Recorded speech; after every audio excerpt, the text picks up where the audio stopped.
In 1911, the United States government delivered the most devastating blow in business history. They shattered one man's empire into 34 pieces. Headlines screamed victory, competitors celebrated, politicians declared justice served. But here's what nobody expected. That destroyed man didn't cry, he didn't fight back, he simply smiled. Within months, he became wealthier than before the breakup. Within years, he became the richest human being who ever lived. His name, John D. Rockefeller. And the strategy he used to turn total destruction into unlimited wealth is something business schools still refuse to teach. This is the story of a boy raised by a con artist father who learned that trust is weakness, a man who transformed chaos into control, a monopolist who owned 90% of an entire industry, and ultimately a billionaire who proved that sometimes losing everything is the fastest path to winning forever. But here's my question for you before we dive in.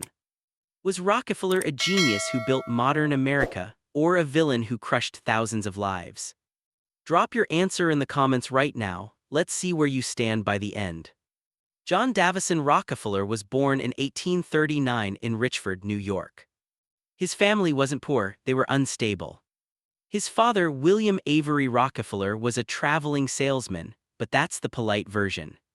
The truth, his father was a con man, a bigamist, a fraud who sold fake cancer cures to desperate families. William would disappear for months, leaving young John to wonder if he'd ever return. When he did return, he played psychological games with his children. He once said, "I cheat my boys every chance I get, I want to make them sharp." Most children would be destroyed by this. Rockefeller was forged by it. He learned 3 lessons that would define his entire life. First, trust no one completely. Second, control everything you can. Third, never let emotions guide decisions. His mother, deeply religious, taught him discipline, frugality, and the belief that wealth was a sign of God's favor. Between a manipulative father and a devout mother, Rockefeller became something unique. A man with ice in his veins and fire in his ambition. At 16, Rockefeller got his first job as an assistant bookkeeper. He earned 50 cents per day. Most teenagers would spend it. Rockefeller recorded every single penny in a personal ledger he called Ledger A. He tracked everything, every expense, every income, every transaction. This wasn't normal behavior, this was an obsession. But this obsession gave him something invaluable. He understood money better than people twice his age. He noticed waste everywhere, inefficiency, sloppiness, businesses bleed profit without realizing it. By 19, he started his first company, a produce commission business. Small wins accumulated. He didn't celebrate, he reinvested. He didn't relax, he calculated. And then in 1859, everything changed. Edwin Drake struck oil in Pennsylvania. The oil rush began overnight. Thousands of speculators flooded the region, chaos erupted, prices swung wildly, fortunes were made and lost in weeks. Most businessmen saw madness. Rockefeller saw opportunity. But not where everyone else looked. He noticed something critical. Drilling oil was unpredictable, some wells were produced, most failed, the drillers were gamblers. But refining oil, that was controllable, that was systematic, that was where real power lived.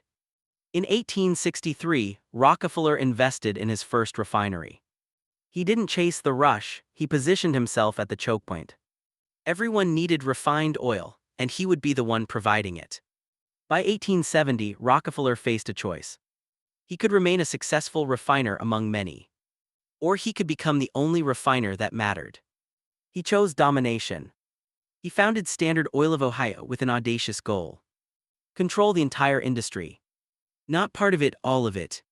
His partners thought he was aggressive, his competitors thought he was arrogant. They were all wrong. He wasn't aggressive, he was precise. And that precision was about to unleash something the business world had never seen. Rockefeller didn't just want to beat competitors, he wanted to make competition impossible. He developed a system called vertical integration. He didn't just refine oil, he owned the barrels, the pipelines, the warehouses, the transportation networks. Every step of the supply chain became his. But his most devastating weapon was invisible. Secret railroad deals. He negotiated rebates with railroad companies. For every barrel his competitors shipped, Rockefeller received a portion of their payment. Read that again. His competitors were literally funding his empire every time they did business. This wasn't just smart, this was psychological warfare disguised as logistics. Armed with lower costs and secret advantages, Rockefeller approached competitors with a simple offer. Join Standard Oil or be destroyed. Most joined, they had no choice. Those who refused, Rockefeller dropped prices below their survival point. He waited, they bled money, eventually they collapsed or surrendered. He called this sweating his competitors. One by one, refineries across America fell under Standard Oil's control. Cleveland's 26 refineries, Rockefeller acquired 22 in 3 months. This period became known as the Cleveland Massacre. It wasn't personal, it was a strategic extermination. By the late 1870s, Standard Oil controlled 90% of American oil refining. 90%. One company, one man, one industry. Rockefeller didn't stop there. He created a legal innovation called the trust, multiple companies operating independently but controlled secretly by the same board. This allowed him to operate across state lines while avoiding regulations. He owned pipelines that determined which oil reached markets. He owned distribution networks that controlled prices nationwide. He owned information networks that tracked competitor movements. Standard Oil became less a company and more a shadow government over American energy. At his peak, Rockefeller's decisions affected every American who lit a lamp, heated a home, or used any petroleum product. He set prices, he determined supply, he chose winners and losers. Politicians needed his approval, banks sought his partnership, entire towns existed because Standard Oil allowed them to. But this absolute power creates enemies. And those enemies were gathering. Journalists attacked first. Ida Tarbell, whose father was destroyed by Standard Oil's tactics, published a devastating exposé in 1902.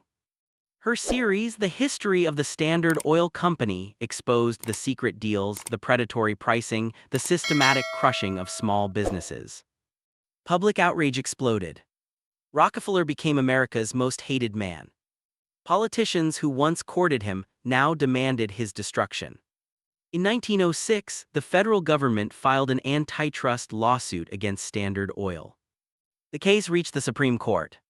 In 1911, the Supreme Court ruled against Rockefeller. Standard Oil was declared an illegal monopoly. The company was ordered broken into 34 separate pieces. Headlines declared Rockefeller defeated. Competitors celebrated the fall of the tyrant. The government announced victory for the American people. It looked like the most powerful businessman in history had finally been destroyed. But something strange happened. Rockefeller didn't panic, he didn't fight. He simply waited. Here's what nobody understood. Breaking Standard Oil into pieces didn't eliminate Rockefeller's ownership. He still owned shares in every single one of those 34 companies.